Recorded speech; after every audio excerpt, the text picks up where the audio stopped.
आदाब, नमस्कार। The red mic में आपका स्वागत है। मैं हूं सौरभ शुक्ला। जब जमकर पटाखे बजाओगे तो फिर खुद को बीमारियों से, जुकाम से, बुखार से, जलन से कैसे बचाओगे? यही हो रहा है दिल्ली एनसीआर में। आपको बताएं कि एक सर्वे है जो आप पढ़ सकते हैं, हर जगह है, अखबारों में भी छपा है। उस सर्वे में बताया जा रहा है कि दिल्ली एनसीआर के लगभग अगर चार में से तीन घरों में जो जहरीली हवा है उसका इम्पैक्ट पड़ रहा है। अगर 4 घर हैं तो 3 घर प्रभावित हैं सीधे प्रदूषण के इम्पैक्ट से। अब जब प्रदूषण होता है तो अब किस तरीके से प्रभावित होते हैं? आपकी आंखों में जलन होती है, आपको खांसी हो जाती है, आपको ज़ुकाम होता है, आपको बुखार हो जाता है और सांस लेने में तकलीफ़ होती है। और ख़ासकर बुज़ुर्गों में, ख़ासकर बच्चों में ये जो जहरीली हवा है जिसे दिल्ली एनसीआर में रहने वाले लोग अपनी सांसों के थ्रू अपने फेफड़े में ले रहे हैं, वो फेफड़ों को भी कमज़ोर बना रही है और हमारी ज़िंदगी को भी कम कर रहे हैं। आपको बताएं कि जो टॉक्सिक जो हवा है, ये दिवाली के बाद से लगातार बनी हुई है।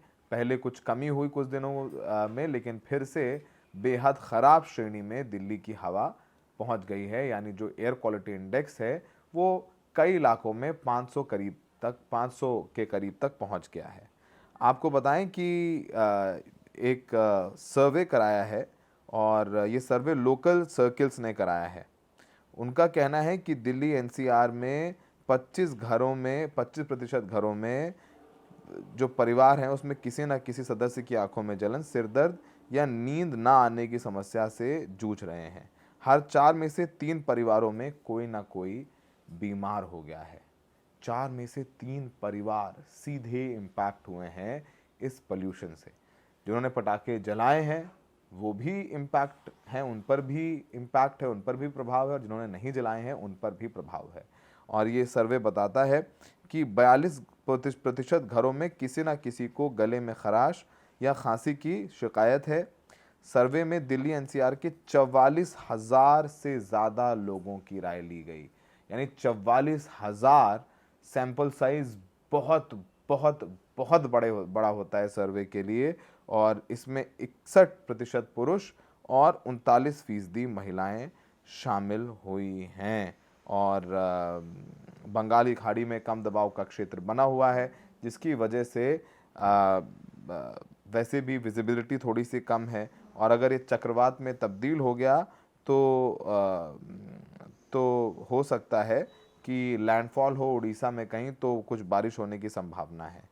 अब जब तक ये लैंडफॉल नहीं हो रहा है तब तक तो हम लोगों को ये इम्पैक्ट झेलना पड़ेगा। आंखों में जलन झेलनी पड़ेगी, सांसों में तकलीफ, सांस लेने में तकलीफ होगी और ये ख़राब होता जाएगा। क्योंकि जिस तरीके से धीरे धीरे अब पंजाब या उत्तर प्रदेश या दूसरे इलाकों में पराली के जलाने की मामले बेहद कम हुए, लेकिन हैं। तो आपको बताएं, जो सर्वे बताता है उसमें से 33% लोगों ने कहा कि उन्हें कोई परेशानी नहीं है।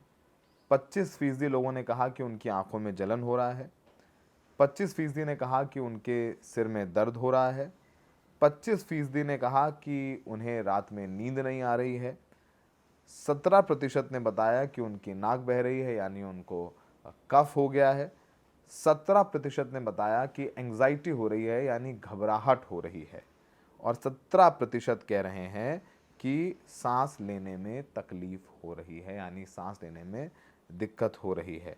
और फिलहाल जैसे हमने कहा कि हवा में कोई सुधार होने की आशंका नहीं है और विशेषज्ञ कह रहे हैं कि हालात आगे और बिगड़ सकते हैं। जब तक ये चक्रवात का इम्पैक्ट नहीं होता, लैंडफॉल नहीं होता है, तो बारिश की कोई संभावना नहीं है। और जब तक बारिश नहीं होगी तब तक कोई राहत मिलने की उम्मीद नज़र नहीं आ रही है। अब जो कुछ इलाके हैं, जैसे हमने बताया कि एवरेज तो AQI 400 के पार है, जो बेहद ख़राब है, लेकिन कुछ इलाकों में दिल्ली के एयर क्वालिटी इंडेक्स है वो 1000 के भी ऊपर चला गया है। मतलब अगर आप दिल्ली में रह रहे हैं तो इस वक्त 8 से 9 सिगरेट रोज़ पी रहे हैं। उस 8 से 9 सिगरेट का धुआं आपके फेफड़ों पर जा रहा है, सोचिए। और कहते हैं कि एक सिगरेट पीने का मतलब है कि आप अपनी ज़िंदगी का 1 मिनट कम कर रहे हैं। यानी हर रोज़ दिल्ली वाले अपनी ज़िंदगी के 10 मिनट कम कर रहे हैं। और सिर्फ दिल्ली वाले नहीं, दिल्ली, गुड़गांव, फरीदाबाद, नोएडा, यहाँ तक कि मेरठ भी एनसीआर में ही शामिल हो जाता है। तो ये सब वो इलाके हैं जहाँ पर हर रोज़ हम अपने 10 से 12 मिनट गंवा रहे हैं। अब जो आंकड़े कहते हैं, अब भाई वो पराली के लिए, अब दिल्ली सरकार बीजेपी की है तो वो कह रहे हैं कि पंजाब में पराली जल रही है, जबकि आंकड़ों के माने तो इस साल पराली जलाने की घटनाओं में 78%, लगभग 75.5% की कमी दर्ज की गई है। यानी नंबर्स जो है पराली जलाने वाले वो बेहद कम हो गए हैं। वर्ल्ड हेल्थ ऑर्गेनाइजेशन के मुताबिक अगर PM 2.5 का लेवल 15 माइक्रोग्राम प्रति घन मीटर से ज़्यादा नहीं होना चाहिए, जबकि ये दिल्ली में माना करीब 24 गुना अधिक दर्ज हुआ है। मतलब आप सोचिए कि अब किस कदर हम लोग रिस्क में जी रहे हैं, किस कदर हम लोग तकलीफ़ में जी रहे हैं। और लगातार इस पूरे मामले में बयान भी दिए जा रहे हैं और आरोप प्रत्यारोप भी चल रहा है। अब अगले 6 दिन बताया जा रहा है कि मौसम ख़राब रहने वाला है। और ये भी जो क्लाउड सीडिंग के ज़रिए कृत्रिम बारिश यानी आर्टिफिशियल रेन है उसको कराने की भी कोशिश की जा रही है। वहीं CPCB और कानपुर IIT का कहना है कि जो आर्टिफिशियल रेन भी है वो कोई परमानेंट सोल्यूशन नहीं है, यानी हमेशा का कोई इलाज नहीं है। आपको गाड़ियाँ कम करनी पड़ेंगी, आपको बहुत बड़े बड़े मेजर स्टेप लेने होंगे, आपको कड़ाई करनी होगी। अब जैसे इस बार भी सुप्रीम कोर्ट ने आदेश दिया कि भाई पटाखे, हर साल सुप्रीम कोर्ट ही बैन करता था, इस बार सरकार बदल गई तो सुप्रीम कोर्ट ही बदल गया। सुप्रीम कोर्ट ने कहा कि ठीक है भाई आप जला लीजिए, पर आप ग्रीन क्रैकर्स जलाइएगा। अब हमें लगता है ग्रीन क्रैकर्स से बड़ा कोई, मतलब अगर किसी भी तरीके का धमाका, किसी भी तरीके का धुआं ग्रीन कैसे हो सकता है? उसमें प्रदूषण की मात्रा कम हो सकती है लेकिन ग्रीन तो नहीं हो सकता। तो कोर्ट ने आदेश दिया था कि सिर्फ 2 घंटे 8 से 10 बजे तक रात में। लेकिन दिल्ली NCR में पटाखों की जो सिर्फ ग्रीन क्रैकर्स ही बिक सकते थे, लेकिन आसपास से लोग लाए पटाखे। ग्रीन क्रैकर्स तो जिसने जो जलाए सो जलाए, लेकिन हर तरीके की जो पटाखे हैं वो जलाए गए। और जब आप ऐसा करते हैं, पटाखे जलाते हैं, तो प्रदूषण होता है, हो ही रहा है। और इसका इम्पैक्ट सिर्फ और सिर्फ आप पर नहीं है, आपका उस बच्चे पर भी है। और उसकी अच्छी सांसों की जिम्मेदारी, उसकी जिम्मेदारी उसके माँ बाप की है। उन्हें उसको एक अच्छी ज़िंदगी, अच्छा वातावरण, अच्छा समाज देना चाहिए। लेकिन अगर आप खुद भी उस समाज को बेहतर बनाने के लिए पटाखे वटाखे जला रहे हैं तो फिर आपसे क्या ही कह सकते हैं। तो सड़कों पर जो है वो छिड़काव किया जा रहा है। और अब छठ पर्व है, छठ पर्व भी यमुना के किनारे मनाया जाता है। और लगातार कालिंदी कुंज के पास जो हर साल झाग देखने को मिलता था, उस झाग को ख़त्म करने के लिए दिल्ली सरकार ने पूरी कोशिश कर दी। खूब जाके लोग सैम्पलिंग करने लगे और छठ का महापर्व जो है उगते सूरज को अर्घ दे करके शुरू हो गया है।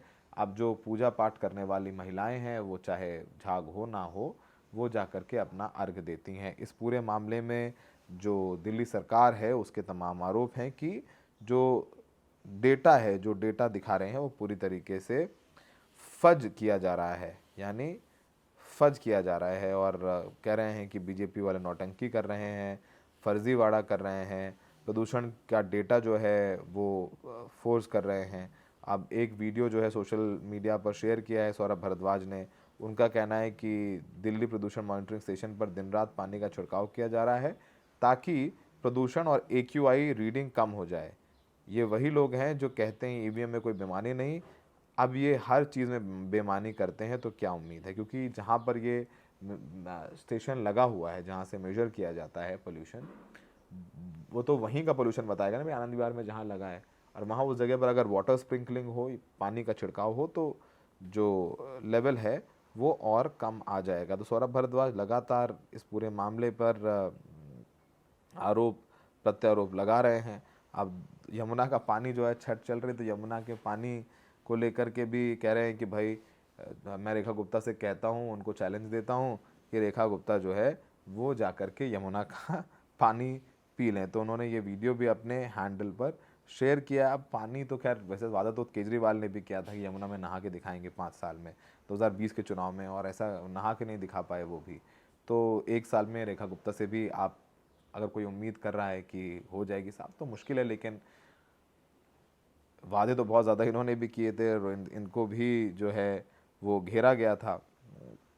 अब रेखा गुप्ता जो है वो घाटों का मुआयना कर रही हैं, कह रही हैं ऐसी छठ पहले कभी नहीं देखी गई है। तो उस तरीके का काम हो रहा है। तो सोशल मीडिया पर खूब आरोप प्रत्यारोप चल रहे हैं, दावे हैं और तरह तरह की बातें हैं। लेकिन अंत में एक बात देखनी होगी कि इस पॉलिटिक्स के बीच में जो दिल्ली वाले हैं, एनसीआर वाले हैं, वो कुछ दिन के लिए छुट्टी चले जाएं, बाहर चले जाएं, वर्क फ्रॉम होम करने, नानी घर, दादी घर। और प्रदूषण ज़्यादा हुआ तो हो सकता है बच्चों का स्कूल भी, हम तो कहते हैं, वर्क फ्रॉम होम कर देना चाहिए, क्योंकि अगर सांस ही नहीं रहेगी तो फिर जी के क्या करेंगे। फिलहाल ये आरोप प्रत्यारोप सुनिए जो नेता कह रहे हैं, इनके दावे हैं, इनकी बातें हैं, लेकिन अंत में झेलना हमें और आपको है। एक बस चुनावी मुद्दा था जो चुनाव के दौरान उछाला जाता है, फिर छठ पूजा में उछाला जाता है, फिर दूसरे मुद्दे आ जाते हैं। हमें देखने के लिए बहुत बहुत शुक्रिया।